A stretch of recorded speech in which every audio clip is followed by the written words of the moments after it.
And now, it's time for another Dice Tower review with Tom Vasel.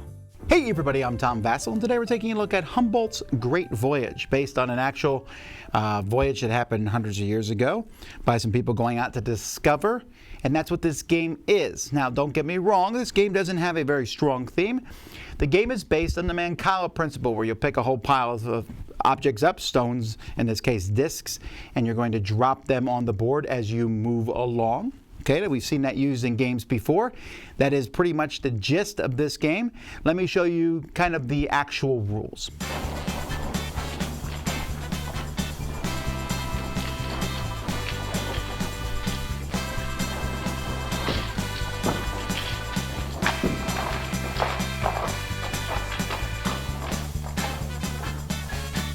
At the beginning of the game, you're going to draw random discs of the 6 different colors, blue, green, red, brown, black, and yellow, and place them on the board, and the number of discs that are placed out is based on the number of players.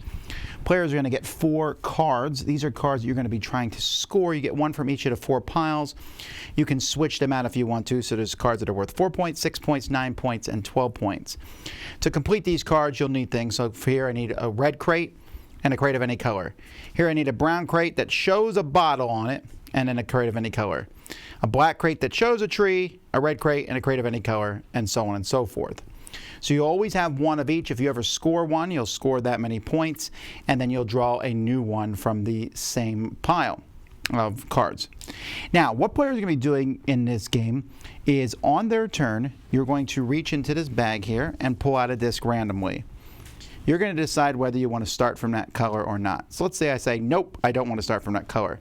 I move the red disc over there on the journal, and I'll draw another color from the bag. Black is where I start from. If I did want to start with red, I would put red and then just put black over here. But let's say I want to start from black. I can now pick either of the 2 locations that are black. There's 2 of them. There was 2 reds. Some of the locations have 3. You'll see there's 3 yellows. So let's say I pick this one, for example. I'll pick up all the discs that are in this location. I will then follow arrows moving from location to location. So maybe I'll move to this black location first, following the arrow. I must drop a disc off at the top here in the compass. I'll drop a black one off, since black matches the color there. I'll then move up here, drop a green one off, move over here, put a yellow. Doesn't match the color, but what else can I do? And then I will follow one more arrow here, dropping a brown disc off. So that's what I do on my turn. Then each of the other players, in turn order, may take a disc from any spot that has 4 or less discs. They can take that disc and they put it on the bottom of their card in a matching spot. So here you can see a yellow disc can go and a brown disc.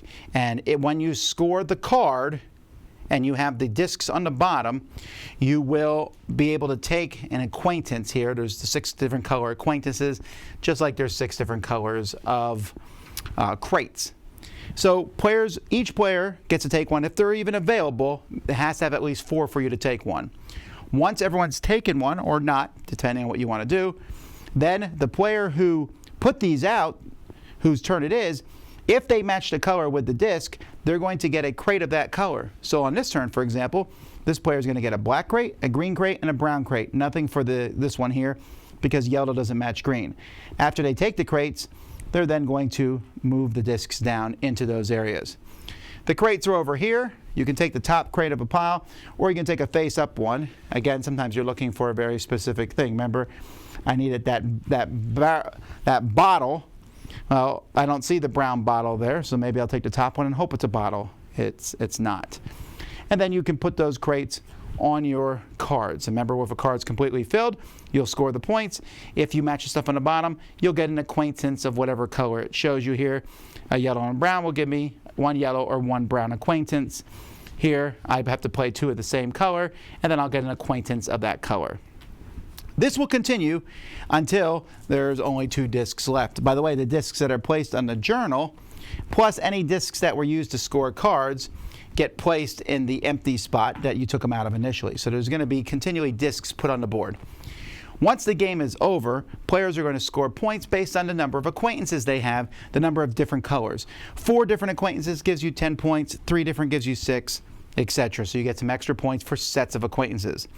During the game, you can use an acquaintance to change a disc that you put at the top of a place to the color that you need it to be that round. So they can be used to get a crate that you need. That's pretty much it. So you'll get points over the course of the game as you score cards. Add points for acquaintances at the end. Whoever has the most points is the winner. The components for this game are fine. I wouldn't say that they blow me away. You colorblind folk are probably going to have a hard time telling the difference between the colored discs that are pulled from the bag. The board itself has a map, and there's different cities on it. You can see there's Washington, Philadelphia, Havana, Cartagena. They don't really mean anything. There's no geographical thing. There's arrows on the board, and then there's even like over here, you can see an arrow going both ways. You're not allowed to go back and forth, but I don't really even know what that means game-wise. The cards themselves are pretty clear what they do. They're all the point cards are the same way, so this 9-point card and that 9-point card, they both need like the same amount of stuff. You need one pictured resource, one colored resource, and then a resource of your choice. And the harder they are to do, the more exacting stuff they're going to need. Each player has a board in which they can store some crates from turn to turn, and you'll also put your acquaintances here. This tells you how they score at the end of the game. It kind of has a weird rule where you can play with acquaintances face up or face down. I don't know why that matters. Everyone plays the same way. What does it matter? Just play with them face up. I don't think anyone's going to go. It's not a very highly interactive game. Overall, I think the game has kind of a bland look to it. It's going to be judged based on its mechanisms, not how pretty it is, for sure. Okay, so that's Humboldt's Great Voyage. Like I said, it's mancala. I mean, you pick up a bunch of discs and you drop them, but it's mancala that's very, very, very specific. So what this game does is you draw a disc from the bag and it says, okay, you're going to pick up a blue area. There are 3 blue areas. So I look at those 3 blue areas and I measure each one out. Okay, this blue area has 2 red discs, a green disc, and a yellow disc. I can move to the green, and then I can move to the green, and then I can move to the black, and then I can move to the, I'm only going to match 1 disc if I do that. Or I can move to the brown, and then to the black, and then to the red. I only match 2 discs if I go that way. Okay, I don't know if I'm going to do that spot. So then you look at the next spot, do the same thing. You look at all 3 blue spots, figure them out, and then you're like, and you either decide to pick one of those spots or you don't use the blue disc and pull another disc from the bag. Here's what everyone else is doing while you're making those decisions. Yeah, you're not doing anything. There's really nothing to do. So if someone thinks for a really long time, now granted, there's only so many options, and the problems with this game are you are randomly deciding to you randomly get a color out of the 6 colors. Okay, I'm starting on one of these spots. I don't want to start on one of these spots. I want to start in yellow. Well, then draw another disc. But this might be better. I might get a worse disc from the bag. That mechanism is not that interesting to me. I like the idea of pushing your luck, but here you're just taking one random color or another. And then you take that and move on it, and the board is restrictive because you can only follow the arrows, so you must follow those arrows specifically. So this game is like mancala, or the board game that's most well known for being based on mancala is Five Tribes. Five Tribes, a very involved, very similar thing. But in Five Tribes, you have a lot of freedom. You can pick things up and move in all different directions. Here, you got to follow the arrows. Once you follow the arrows, you get crates. You take these crates and put them on cards. It's your typical get stuff, put it on cards, get victory points. And then there's that whole, after someone moves, we stop and everyone takes turns drawing discs from the different areas. The game is a little slower than I would like it to be. It's not a long game. It is 45 minutes to an hour. The problem is, it's just not that interesting. It pales besides games like Five Tribes, which, to be fair, you try to judge a game on its own merits, but it's hard to say, ooh, I could play this when you could go play Five Tribes. Which isn't even a game that excites me that much, although it's very, very popular and a lot of people like it. But this is just not that interesting. I draw the discs.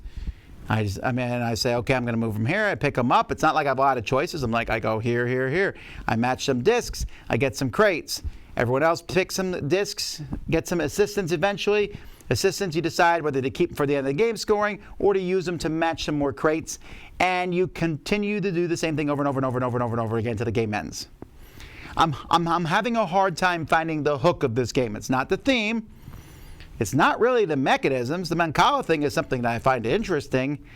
but not especially in this particular game. So I don't know that I hated playing it. I didn't. I just was bored most of the time. And it's not a game that you're going to want to go back to and play over and over. I don't think, anyway.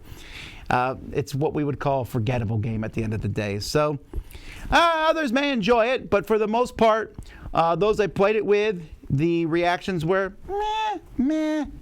And in today's big giant group of games, meh isn't really good enough. Dice Tower Judgment, okay, but a little boring.